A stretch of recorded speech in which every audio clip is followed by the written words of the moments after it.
Hello, everyone. Welcome back to our daily motivation session. I am John. And I am Anne. We really want to start this session by sending a very big thank you to you. Yes, you, the person listening right now. Absolutely. Thank you for spending your valuable time with us today.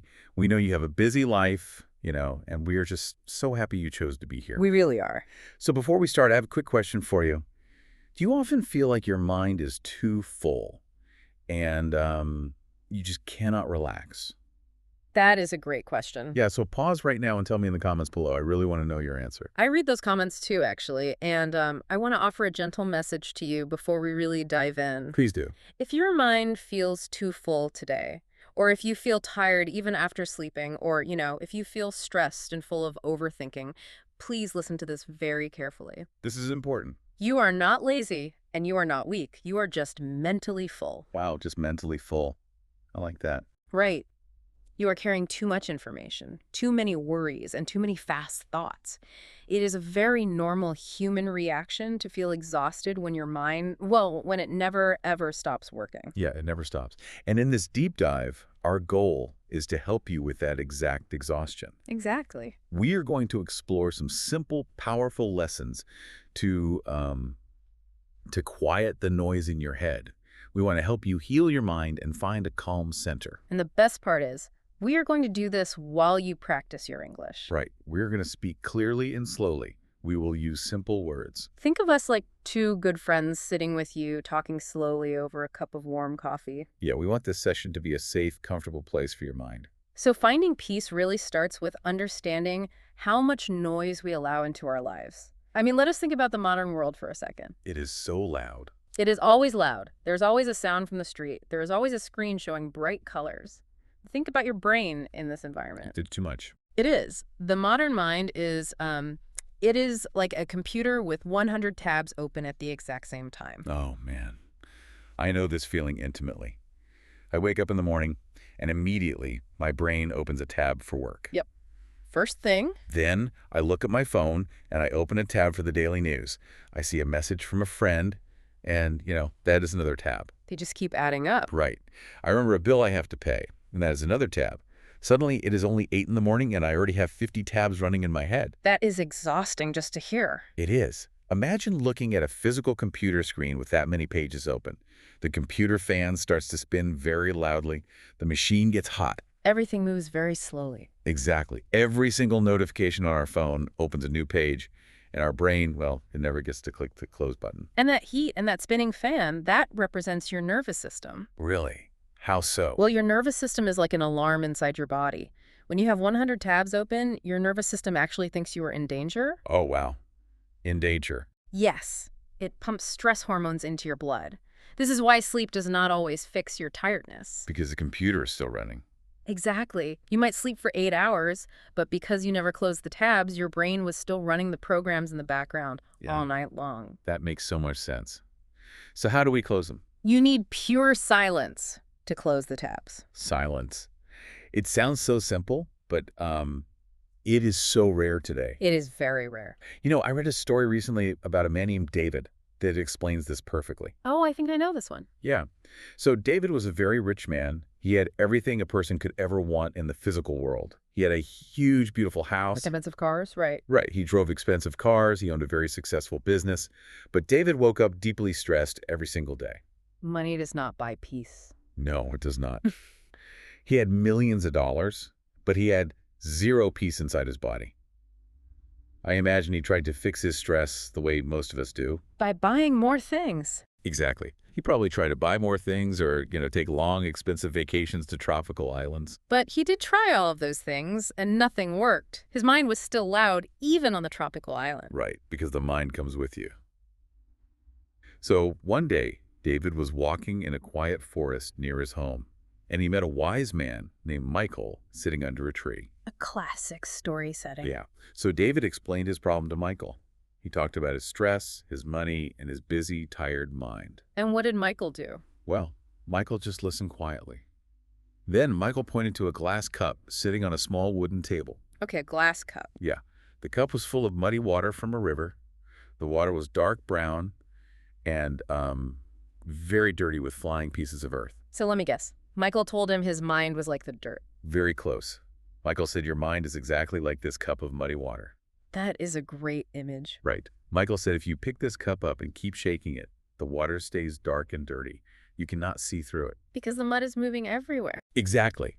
But if you just put the cup down on the table and let it sit perfectly still, watch what happens. So they just watched the cup. Yeah, they watched. After a few minutes, the heavy mud slowly started to fall to the bottom of the glass. And the water at the top became clear? Yes. The water at the top became perfectly clear.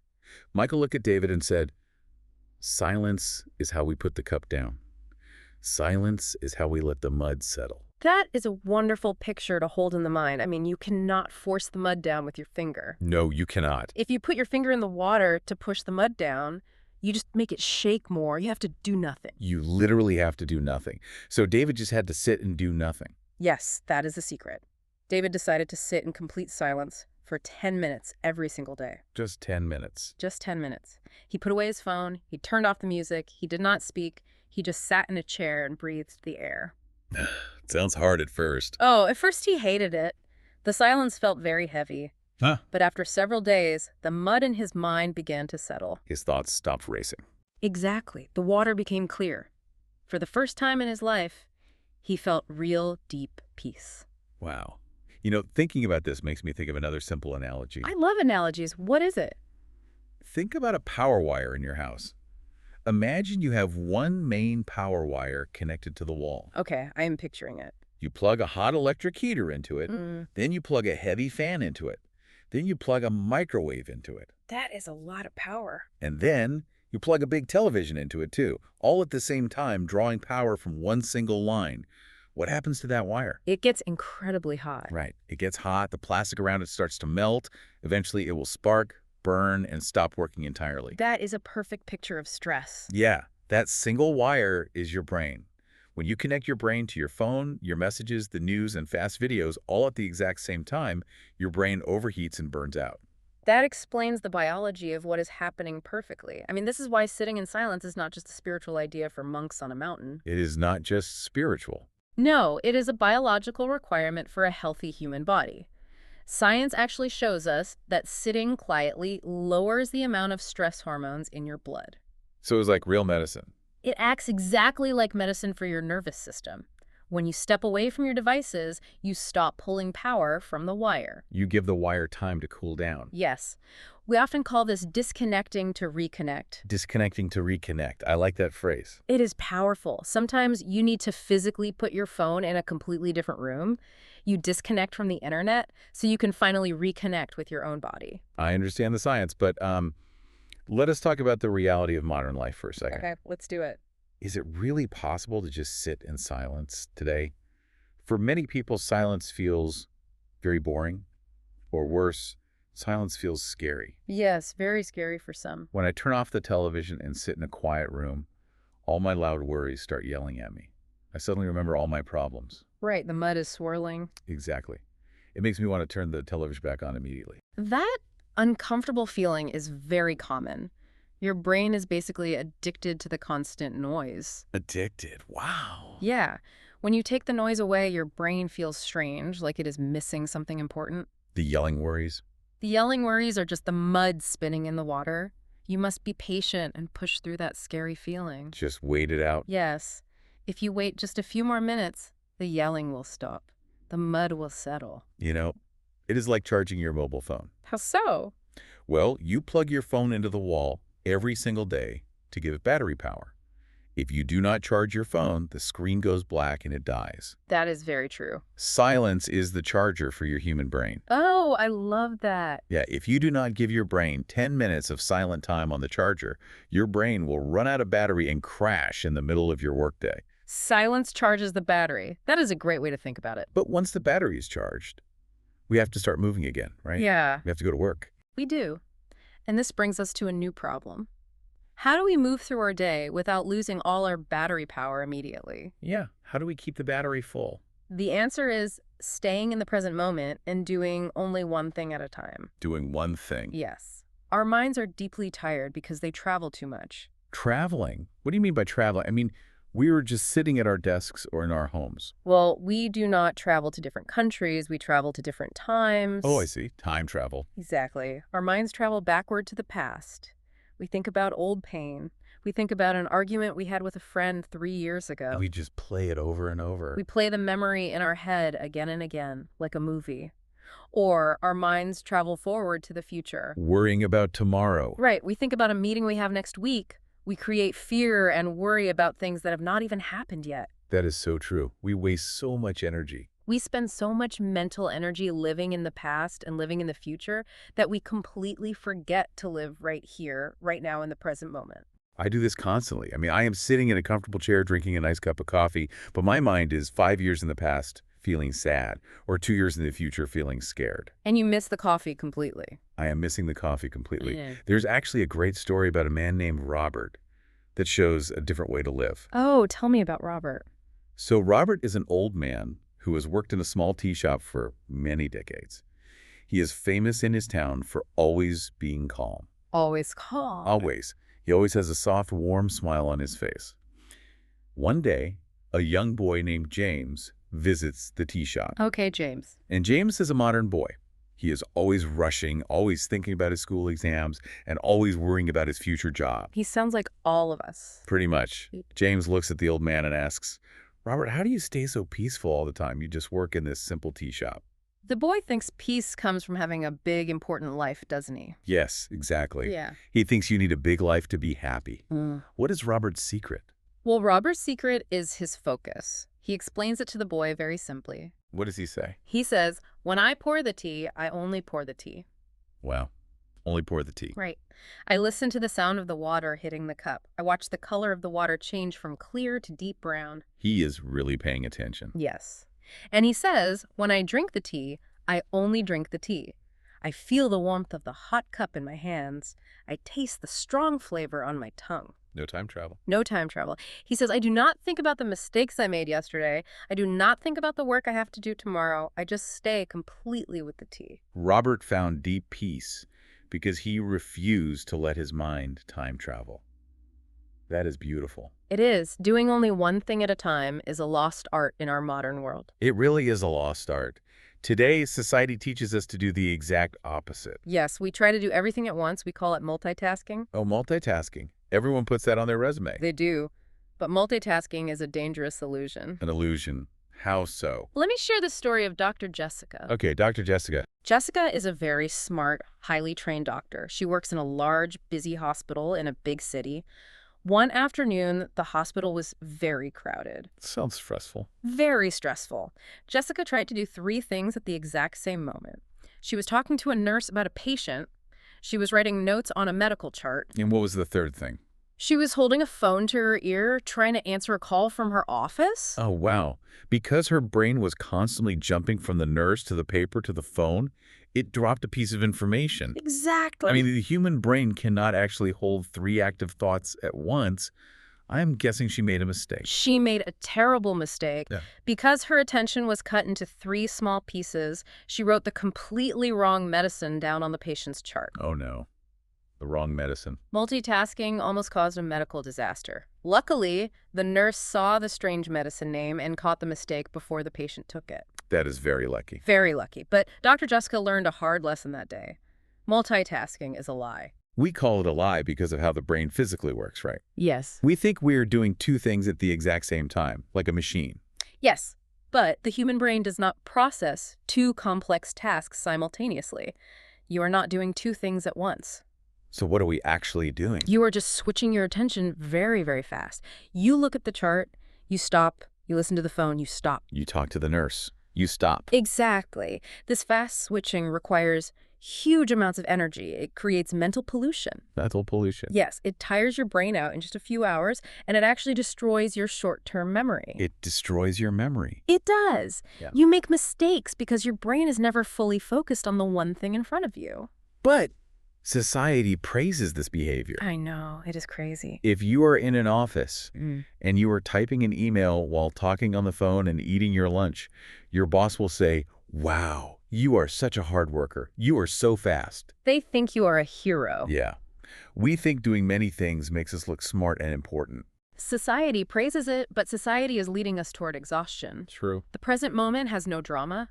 Drama and stress only live in our memories of the past or our imagination of the future. So when you only focus on the simple thing you are doing right now, like typing one email, the drama disappears. The drama completely disappears. Trying to multitask it is like trying to read two different books at the exact same time. Oh, that is a great visual. Explain that. Well, imagine sitting in a chair, holding a book in your left hand and a completely different book in your right hand. Okay, 2 books. You read one word from the left book, then you move your eyes and read one word from the right book, then back to the left, then back to the right. You'd be moving your eyes so fast. Yeah, you are reading very fast, you look very busy, but in the end, you do not understand either story. Not at all. You are just exhausted, and neither book makes any sense. That is exactly how most people live their daily lives. Reading 2 books at once and understanding nothing. It is sad, really.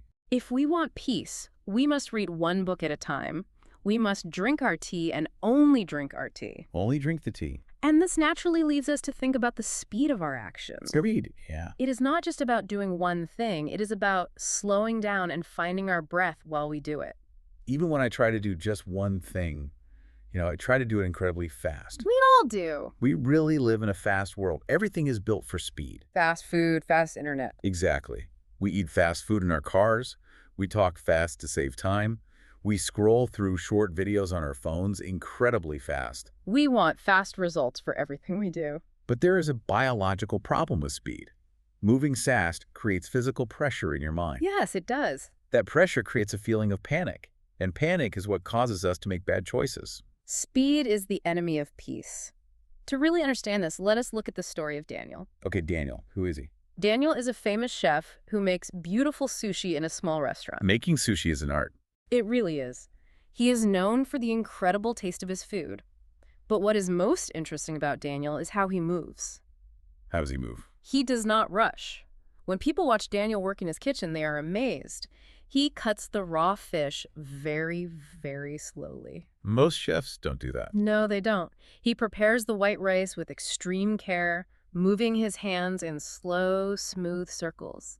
Someone once asked him why he works so slowly when he has a restaurant full of hungry customers. Yeah, most chefs in restaurants are running around, sweating and shouting at each other. Daniel must have a very different philosophy about food. He does. Daniel explained that the sharp knife is touching the natural energy of the food. The natural energy. Yes, he believes that good energy should never be rushed. That is very deep. Moving slowly shows deep respect for the fish, respect for the farmers who grew the rice, and respect for the customer who will eat it. And how does that affect him?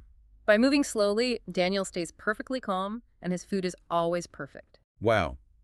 Slowing down is not just for cooking beautiful food, though.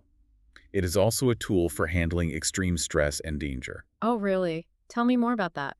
There is a story about a man named Thomas that proves this. Okay, Thomas. Thomas is a highly trained martial artist. He fights in very difficult physical competitions. That is definitely high stress. Right. During one very scary fight, the man he was fighting was extremely aggressive. The other man was jumping, moving very fast, shouting, and throwing fast punches. That sounds terrifying. But Thomas stayed perfectly calm in the center of the room. He did not look scared. He moved slowly, carefully, and with total control. How is that possible? Well, after the fight was over, a friend asked him how he managed to stay so relaxed when a violent man was screaming at him. Thomas was facing real physical danger? How did he control his panic? Thomas shared a very powerful secret. He said, "I do not fight thoughts with thoughts. I fight them with my breath." I fight them with my breath. That is amazing. When his mind started to feel fear during the fight, he knew he could not use logic. He could not just tell his brain to stop being scared. Because logic does not work when you are panicking. Exactly. Instead, he focused completely on taking slow, deep breaths into his stomach. That is profound biological wisdom, actually. Let us explain why that works so well. Your emotions ride on your breath like a passenger riding in a car. A passenger in a car, I like that. If you pay close attention to your body tomorrow, you will notice this. When you feel anxious, scared, or angry, your breath automatically becomes very short and very fast. You only breathe into the top of your chest. Yes, shallow breathing. When you feel deep sadness, your breath becomes heavy, slow, and shallow. So our breath matches our mood. Your brain constantly listens to your lungs to know how it should feel. Because your breath is directly connected to your emotions, controlling your breath is the secret to controlling your emotions. So if my brain feels panic, it makes my lungs breathe fast. But I can reverse the You process. can absolutely reverse it. If I force my lungs to breathe slowly, I can force my brain to feel calm. Yes, exactly. You are using your body to send a safe message to your brain. That is a life-changing skill. It is. I want to guide you, the listener, through a simple exercise right now. Oh, let's do it. This is a tool you can use in your office, in your car, or in your bed when you cannot sleep. It is called the 4-7-8 method. The 4-7-8 method. Okay. It is a breathing pattern. First, you inhale, which means you breathe air deeply in through your nose for 4 slow seconds. Inhale for 4. Then, you hold that air inside your stomach for 7 seconds. Hold for 7. Finally, you exhale, which means you push the air out slowly through your mouth for 8 seconds. Let us do this together right now. I'm going to put my pen down and follow along. Prepare your lungs. Now breathe in through your nose. 1, 2, 3, 4. Got it. Now hold the air inside. 1, 2, 3, 4, 5, 6, 7. Good. Now push the air out slowly through your mouth. 1, 2, 3, 4, 5, 6, 7, 8. Wow. Doing that just one single time changes who my body feels. It really does, doesn't it? Yeah, my shoulders physically drop down, the muscles in my neck feel softer, my heart is beating a little slower. That is because you just changed your biology. Just with air. Yes. You sent a chemical message to your nervous system saying, we are not in danger, we can relax. It is so effective. Hmm. But, again, I have to point out something difficult about modern life. What is that? Well, from a very young age, we are taught that going fast means we are successful. That is very true. The fastest runner wins the gold medal. The fastest worker gets more money and a promotion. Mm. If we walk slowly and breathe slowly, it feels strange. It feels like you are doing something wrong. Yeah. It feels like we are losing the race of life. It does feel strange at first because you are stepping out of the rushing river of society. But life is not a race. It is not a race. No. There is no prize for finishing your day faster than everyone else. When you go too fast, you miss the actual experience of being alive. So, to fix this, I think we should try a new approach to our daily habits. What do you suggest? Let us treat our boring daily tasks not as a race, but as a beautiful, slow song. A slow song. I love that. Think about when you wash your face in the early morning. Most of us rush. We throw water, rub the soap quickly, wash it off, and run to the kitchen. Yes, just trying to get it done. Tomorrow morning, do not rush. Feel the warm water on your skin. Smell the clean soap. Move your hands slowly over your face, like you are moving to a gentle, slow song. That sounds wonderful. When you drink a simple glass of water, do not just throw it down your throat while looking at your phone. Which we all do. Right. Hold the glass, feel the cold glass, drink it slowly, feel the cool water in your mouth. Pay attention to the simple things. Exactly. If we turn these very small tasks into slow songs, our whole day becomes much more peaceful. Treating life like a slow song gives you back your peace. Washing our face and drinking water are good physical habits. But to truly heal the mind, we must also look at the invisible things we carry. The invisible things. Yes, and this brings us to a very deep psychological topic. Letting go of emotional rocks and learning to forgive. Oh, this is a heavy subject for many of us. It is very heavy. We walk through our daily lives holding on to heavy, invisible weight. We hold on to guilt about things we did wrong years ago. We hold on to past mistakes. We hold on to the cruel words that other people have spoken to us. Yes, we do. We carry all of this negative energy with us, to work, to the store, and into our beds. And the sad truth is, carrying this heavy weight is a choice. A choice. Yes, we are actively choosing to suffer. It is a choice, even if we do not realize we are making it. To understand this weight, I want to share the story of a woman named Sarah. Tell us about Sarah. Sarah carried a literal heavy gray rock in a big bag on her back every single day. The real rock. A real rock. She took this bag everywhere she went. She took it to her office. She took it to the grocery store. That sounds exhausting. She even wore the heavy bag around her own house while she cooked dinner. Over time, the weight of the rock destroyed her body. Well, yeah. Her back must have hurt. Her back started to hurt terribly. The heavy rock ruined her sleep because she could not lie down flat. She was always tired, always angry, and always in physical pain. Anyone listening would wonder, why did she not just put the bag on the floor? That is exactly what her good friend asked her one day. Her friend saw Sarah struggling to walk and said, Sarah, why do you carry this heavy rock? It is destroying your body and your happiness. And what did Sarah say? Sarah stopped, looked at her friend, and started to cry. Oh, wow. She said, I have carried this rock for so many years, I completely forgot that I possess the power to just put it down. She forgot she could put it down. That is incredible. Sarah had built her whole life, her daily routine, and her whole personality around her pain. She thought the rock was simply a permanent part of who she was. That is a tragic story, but it is deeply true for so many of us. Yes, it is. We carry our anger and our sadness exactly like Sarah carried her rock. We think our anger is just part of our personality. We do. We identify with the pain. It makes me think of an analogy about volcanoes. Volcanoes. Think about the beautiful country of Iceland. Iceland is covered in white snow and thick blue ice. If you look at it, it looks so calm, cold, and peaceful on the outside. I have seen pictures. It is very peaceful. But underneath that thick ice, deep in the ground, there are giant volcanoes. There is boiling hot fire and extreme pressure trapped inside the earth. And pressure always builds up. Right. Carrying old anger inside your mind is like being a volcano in Iceland. You might smile at your friends. You might look calm and professional in your office. But inside. But inside your chest, that fire and pressure are boiling. And eventually pressure always escapes. A volcano erupts and destroys everything around it. That is a very accurate medical and emotional picture of what holding on to anger does to our bodies. It destroys us from the inside. The trapped fire causes disease and stress. This is why we must learn the true meaning of forgiving. Forgiving. A lot of people struggle with that word. Many people completely misunderstand what the word forgive means. Letting go and forgiving are not a special gift you give to the person who hurt you. They are not. No. They are a gift you give to yourself for your own freedom. I see. For your own freedom. Holding on to deep anger against someone who hurt you is like drinking a cup of dark poison yourself, but expecting the other person to die. Drinking poison yourself, but expecting the other person to die.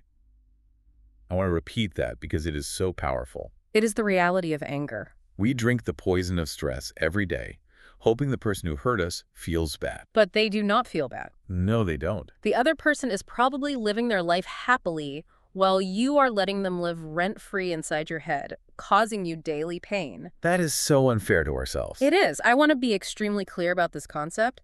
Forgiving someone does not mean you look at them and say that the bad thing they did was okay or good. Right. It doesn't excuse the bad behavior. Exactly. It does not mean you must invite them back to your house for dinner. Forgiving simply means looking at yourself in the mirror and saying, I will not carry this heavy pain in my mind for one more day. You are unbuckling the bag. Yes.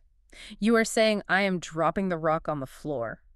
I understand the logic, but dropping the rock is very hard in practice. It is the hardest thing to do. We can say the words, I forgive them, out loud. We can drop the rock on Monday. Yeah. But what happens on Tuesday? Tuesday comes around, yes. What if the angry thought keeps coming back into our mind? What if the bad memory wakes us up in the middle of the night? That is the most common struggle in human psychology. We think letting go is a magic trick we only do one time. Like a light switch. Right, but it is not. Letting go is a daily action. It is a muscle you must train. A muscle, okay. The brain has built strong roads for these angry memories to travel on. It takes time to break those roads. Every single time the bad thought returns, you must actively choose to put the rock down again. So it is like picking up the heavy bag by accident. Yeah. You put it down on Monday, feeling great. On Tuesday morning, you are making coffee, and your mind quietly picks the heavy bag up again without you even noticing. Without you even knowing it. You start to feel the fire in your chest. You feel the weight on your shoulders. You have to stop and say to yourself, I pick the bag up again. And then what do you do? And then you must consciously choose to drop it again. You have to repeat this physical and mental action until your mind finally learns the habit of staying free. Exactly. It is a daily practice. And the more you practice putting down the heavy bag, the easier and lighter it becomes. It takes patience. This requires deep patience with yourself.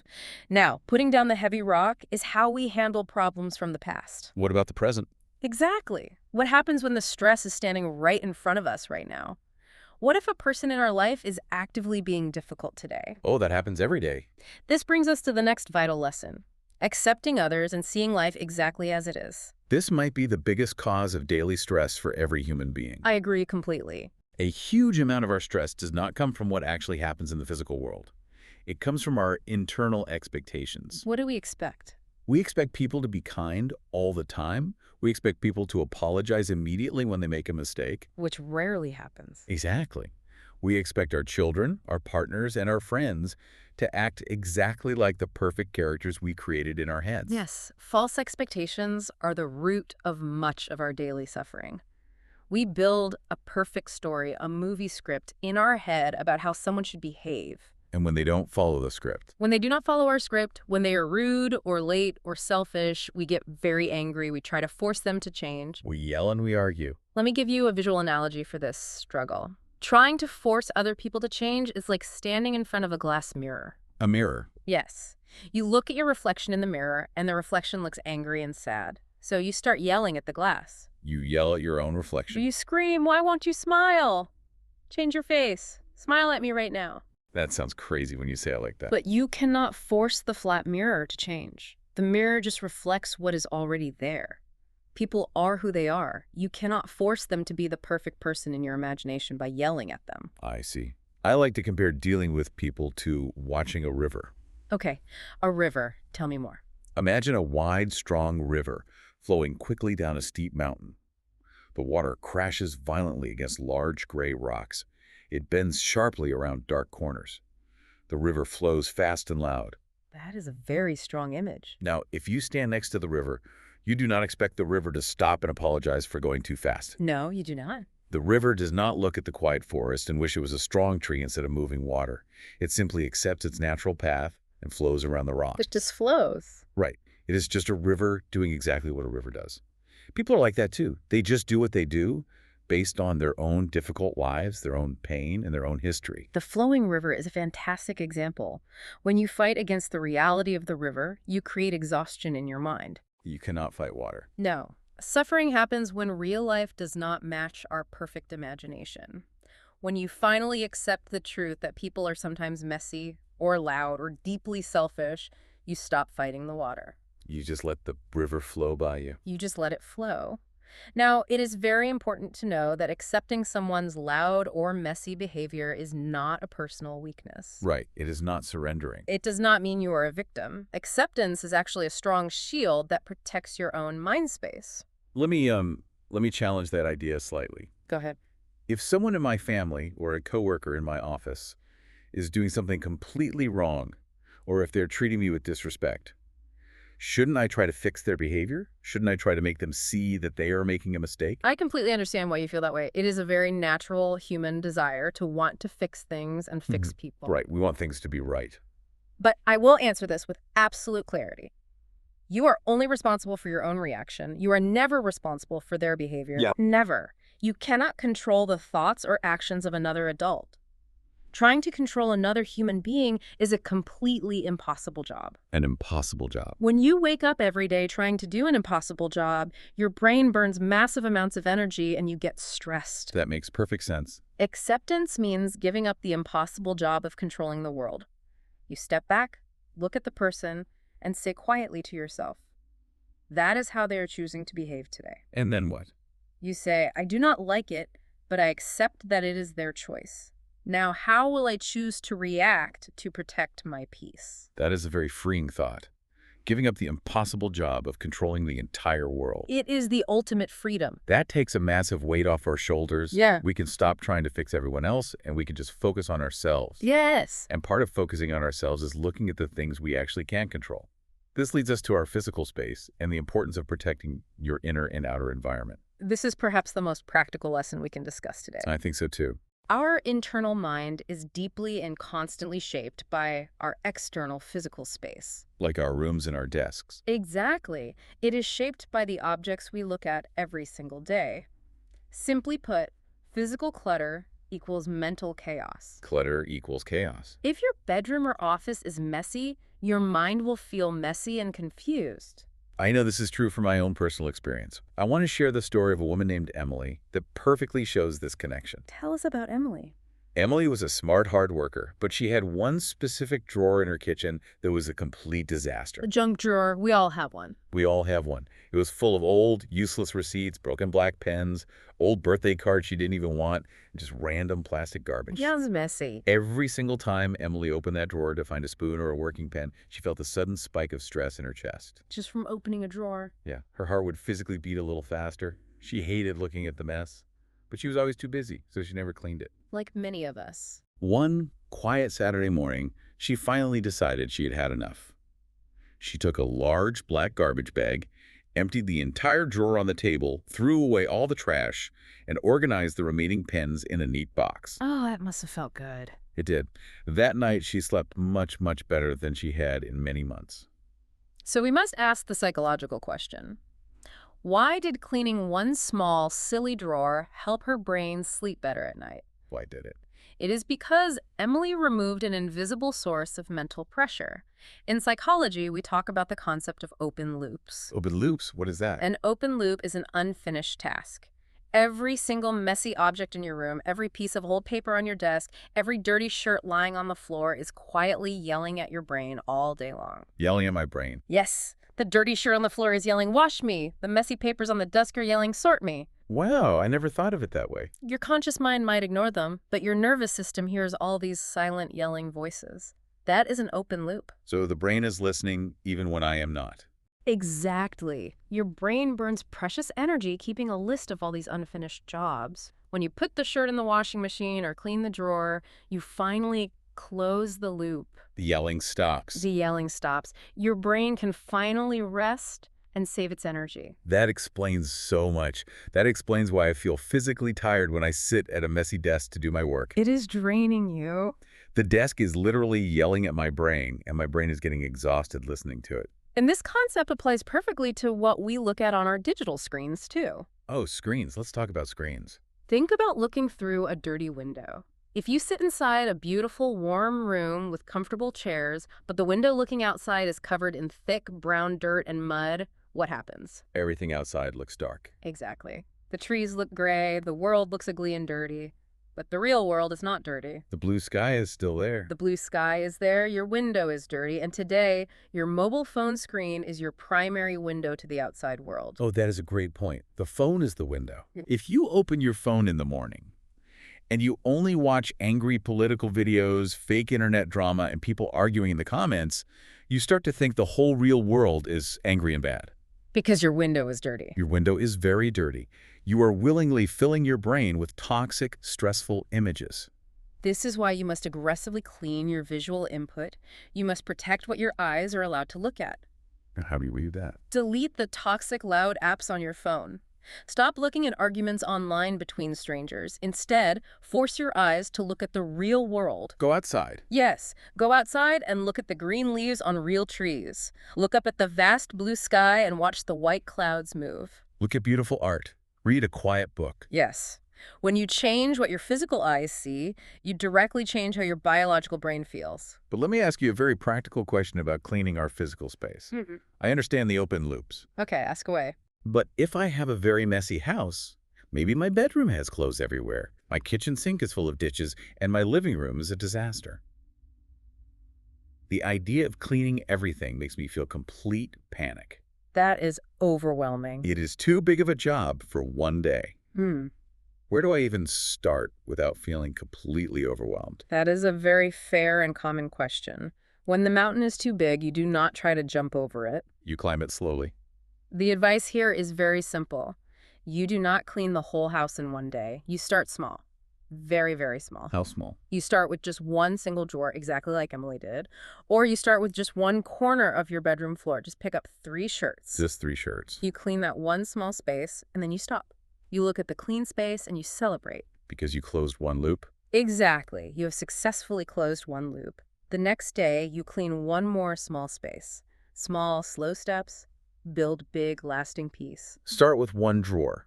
I really like that approach. Anyone, no matter how tired they are, can clean one drawer. Anyone can do that. It is a small victory that gives the brain a little energy back. As we clean our rooms and clean our digital screens, we must also clean the inside of our minds. Yes, the inside is just as important. This brings us to our final core lesson: knowing yourself and learning to speak to yourself with respect. We live in a strange society where people know everything about everyone else but nothing about themselves. It is so true. People know exactly what famous actors eat for breakfast. They know where their old friends from school went on holiday last year. They know all the small gossip on the internet. But so many people do not know who they truly are when they sit alone in a silent room. It is a sad truth. We are complete strangers to our own hearts. Let us talk about the story of William to understand this. Who is William? William is a professional stage actor. He acts in a large, famous theater in the city. One night, during a very important play with a huge audience, William suddenly forgot his lines. Every actor's worst nightmare. Yes. He stood on the wooden stage, looking out at hundreds of people, and started breathing fast. He was panicking. Because he forgot the words. He wasn't just panicking because he forgot the words to the script. He was panicking because, in that specific moment, he actually forgot who he was supposed to be. Wow. He was wearing a heavy costume and a mask, pretending to be a different person, and he completely lost his true self in the process. That theater story is a beautiful and tragic metaphor for real everyday life. How so? Well, many of us wear invisible masks every single day. We put on a happy mask for our boss so we look like the perfect, never-tired employee. We put on a successful mask for our friends on the internet so we look like we are always winning at life. Exactly. We pretend to be someone we are not, just to please other people and avoid judgment. And when you pretend all day, your soul feels deeply, fundamentally tired. Pretending is hard work. Your mind can never relax when it's wearing a tight, fake costume. You must spend time alone to figure out who you really are underneath all those daily masks. Knowing yourself brings a very special kind of freedom. It does. Let me share the story of Richard to show what that freedom looks like. Okay, let's hear about Richard. Richard is sitting in a large room, meditating with a group of people. Everyone has their eyes closed, breathing slowly, trying to be perfectly peaceful. It is very quiet. Setting the scene. Suddenly, out in the wooden hallway, a heavy door slams shut with a huge noise. Bang! Oh, that would scare everyone. Exactly. Everyone in the room jumps in shock. They open their eyes quickly, their hearts race, they get very angry, and they start loudly complaining about the noise ruining their peace. But what about Richard? But Richard does not move. He stays perfectly calm, he keeps his eyes closed, his breathing remains slow and steady. Afterwards, a woman asks Richard why he didn't get angry at the loud, rude noise. Richard's answer is the absolute key to knowing yourself and protecting your peace. Yes. Richard explains simply, the sound of the door did not control me. Only I control me. Only I control me. That is powerful. Richard knows exactly who he is. He knows his own mind. He has practiced his peace. Therefore, a random noise in the outside world cannot easily shake the calm center he built inside himself. That is true. Lasting power. And a big part of controlling yourself, like Richard, is paying attention to how you speak to yourself. How we speak to ourselves, that is so important. Let us talk about a fascinating scientific experiment with plants.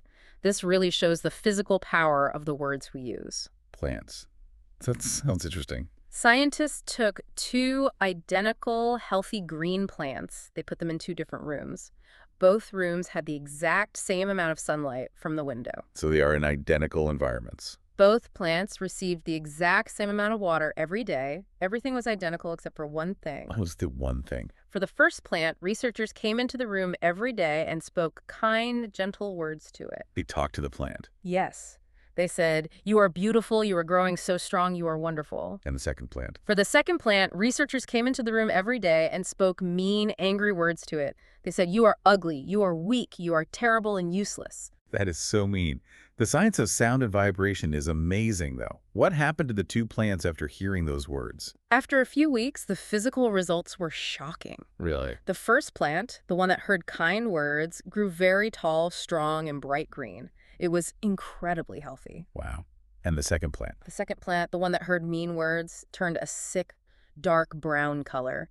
Its leaves fell off. It completely stopped growing, and it began to die. Just from words. Yes, words carry real physical energy. And this plant experiment brings us to the most dangerous voice in your entire life. If words have that much power to destroy, I have to guess what that voice is. I imagine it is not the voice of my angry boss at work or a rude stranger on the internet. No, it is not them. The most dangerous voice in your life is the quiet voice inside your own head. Inside my own head.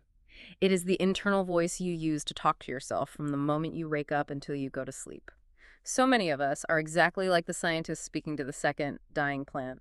We speak meanly to ourselves. We say incredibly mean things to ourselves all day long. We drop a glass in the kitchen and immediately say, "You are so stupid." Yes, I have done that. We look in the mirror in the morning and say, "You look terrible. You are so lazy. You will never be successful." We are so harsh. When you speak to yourself with that kind of dark energy, your mind, just like that poor green plant, stops growing. It becomes sick, tired, and full of pain. I see this happen all the time, both in myself and others. It is a strange human habit. It is so easy to be kind and forgiving to our friends. We are always nice to our friends. Right. If a good friend makes a mistake at work, we say, "Oh, please do not worry. It is okay. Everyone makes mistakes. You will do much better next time. I still care about you." But when we make the mistake, When we make the exact same mistake, we are so cruel to ourselves in our own minds. We punish ourselves for days. we say terrible things to ourselves that we would never ever say out loud to a friend. Never. If I am trying to fix this bad habit, I imagine I need a new script for my brain. I need a few simple things I can repeat to myself when I make a mistake or feel stressed. You do? What should I be saying to be like the first plant? You absolutely need a new script.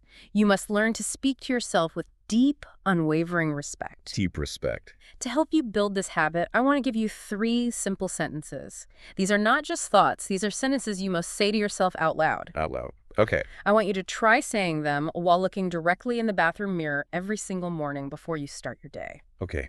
I am ready. What are the 3 sentences? Sentence number 1. I am not perfect, but I am trying. I am not perfect, but I am trying. Yes, this sentence removes the heavy expectation of perfection. That feels good to say. Sentence number 2. I forgive myself for yesterday. I forgive myself for yesterday. This sentence cleans the past and puts the heavy rock down. Dropping the bag. I love it. And sentence number 3.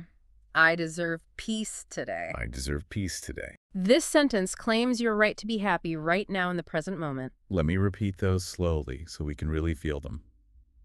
I am not perfect, but I am trying. I forgive myself for yesterday. I deserve peace today. Beautifully said. Those are truly beautiful words. Saying them out loud feels like giving your own mind a warm, safe hug. It does. It makes me think back to the story of Richard and the slamming door. True freedom in this life is not about running away to hide in a perfectly quiet, empty room on top of a mountain where nothing goes wrong. Because that world does not exist. Exactly. True freedom is walking bravely through a noisy, messy, difficult world. Yes. It is making mistakes, but speaking kindly to yourself when you do. It is never losing your temper because you are carrying your own calm peace inside your pocket, no matter where you travel. That is a wonderful summary of our journey today. You and only you are the builder of your own peace. We've covered so much today. We have. And as we finish our deep dive session today, I want to leave you with one final thought to hold quietly in your heart. Please, go ahead. Life does not owe you comfort. The world will not always be fair to you. Sometimes life will be very, very hard. That is the truth. But life will always teach you something incredibly valuable if you are willing to look at it with clear, brave eyes. Do not hide from the hard things. Face the messy world with a calm mind. Breathe slowly, and you will learn the beautiful lessons life has to offer. Clear and brave eyes. That is a great way to end. At the very start of this session, I asked you a direct question. I asked if you felt like your mind was too full and if you were unable to relax. We hope your answer is changing. Yes, after hearing all these simple lessons about the power of silence, about doing only one thing, about breathing slowly, dropping the heavy rocks of the past, cleaning your room, and speaking kindly to yourself, I truly hope your answer is now different. You have the power to change it. I hope you realize that you already possess all the tools you need to find your calm. You do not need to buy anything. You just need to practice using them. Practice every day. So if you learned something new today, and if you enjoyed spending this time with us, please like this video and subscribe to our channel for more English practice and daily motivation. See you in the next video.